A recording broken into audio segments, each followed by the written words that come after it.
গ্রামের নাম ছিল কৃষ্ণপুর। সেই গ্রামে থাকত রামলাল নামে এক কৃষক, সবাই তাকে ডাকত দয়ালু কৃষক বলে। ভোর হলেই সে মাঠে যেত, চাষ করতে ধান, গম, ডাল সবই সে ফলাত। কিন্তু তার সবচেয়ে বড় গুণ ছিল মানুষের প্রতি ভালোবাসা। এক বছর গ্রামে খলনা দেখা দিল, অনেকের ঘরে খাবারই রইল না। তখন রামলাল নিজের ঘরে থাকা শস্য দরিদ্র প্রতিবেশীদের মধ্যে ভাগ করে দিল। রামলাল যখন বাড়ি গেল তখন তার স্ত্রী বলল, তুমি যে সবকিছু দান করে দিলে, আমাদেরও তো পরে অভাব হবে। কিন্তু রামলাল হেসে বলল, আমরা দুমুঠো কম খাবো, কিন্তু অন্যরা যদি না খেতে পায় তবে কি আমাদের শান্তি হবে? একদিন এক বৃদ্ধ ভিখারি এলো, গায়ে ছেঁড়া জামা, পায়ে জুতো নেই। অনেক বাড়ি ঘুরেও কেউ তাকে কিছু দিল না।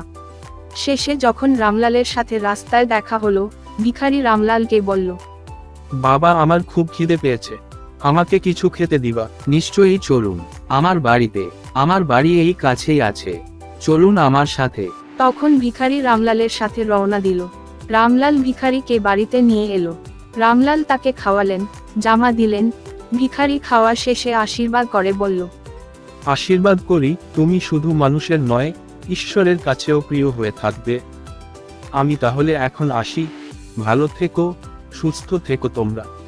কিছুদিন পর গ্রামের জমিদার ঘোষণা করলেন, যে কৃষক সবচেয়ে দয়ালু ও পরিশ্রমী তাকে আমি জমি দান করব।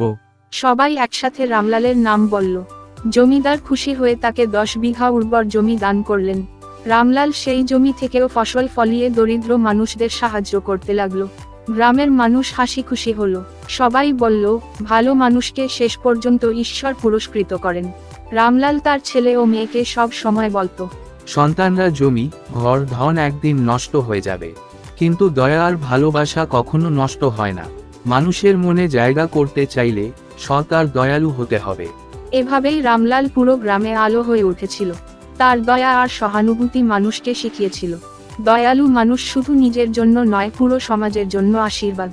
গল্পটি ভালো লাগলে ভিডিওটিতে একটি লাইক করে চ্যানেলটিকে সাবস্ক্রাইব করে বেল আইকনটিতে ক্লিক করে দিবেন প্লিজ।